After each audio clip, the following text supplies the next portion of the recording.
In today's time, unfortunately, there is a steep rise in number of cases with mental health issue in all age groups.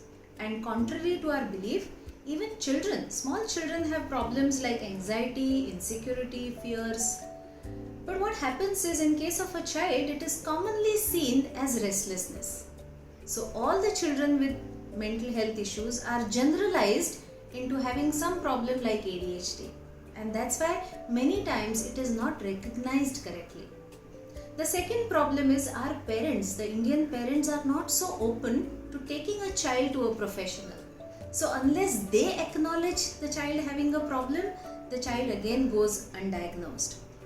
Fortunately, with the youth of India today, they are more open to acknowledge their problems and seek help. But many of the young people also find lot of resistance from their parents, and their parents say that talk to us, why do you need to go to a counselor?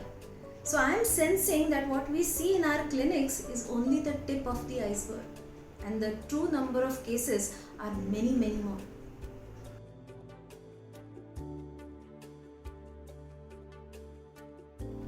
The role of a caregiver in the recovery of a patient with mental health is really important. If the caregiver is empathetic, loving, understanding, that itself provides lot of motivation for the patient to work on himself or herself and heal quickly. But the problem is being continuously loving and empathetic is a very stressful process. Also, when you have not experienced any depression or anxiety yourself, it becomes very difficult to imagine why the patient is not taking control of his or her life.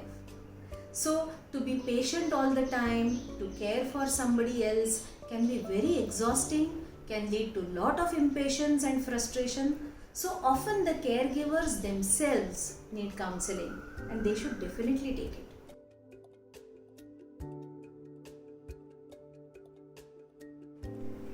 Every issue has a positive and negative side to it. Initially, the lockdown caused lot of anxiety, mainly anxiety of being infected, being sick, being quarantined. Then came the financial anxiety about businesses, jobs, crashing economy, and of course, being locked up with each other 24/7 caused some of the relationship issues also to resurface for many people. But then what I see positive happening out of this lockdown is many people started reinventing their businesses. How we can define our businesses or adapt into a new strategy. Many people spend lot of quality time with their children, with their family. They had lot of fun activities, cooking, exercising, meditating, relaxing. And so many people had time to introspect on what needs to be changed in their personal or professional life. So I would say it's a great mix of positive and negative both.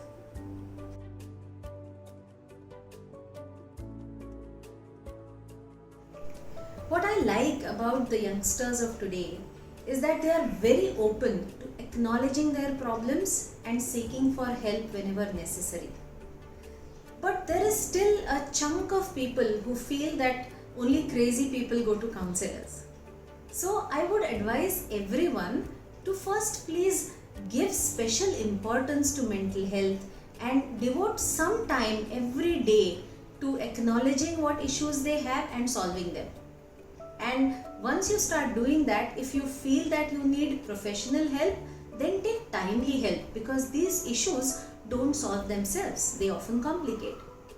And third important thing, if you know somebody who's taking help or who is facing some mental health challenges, support them lovingly.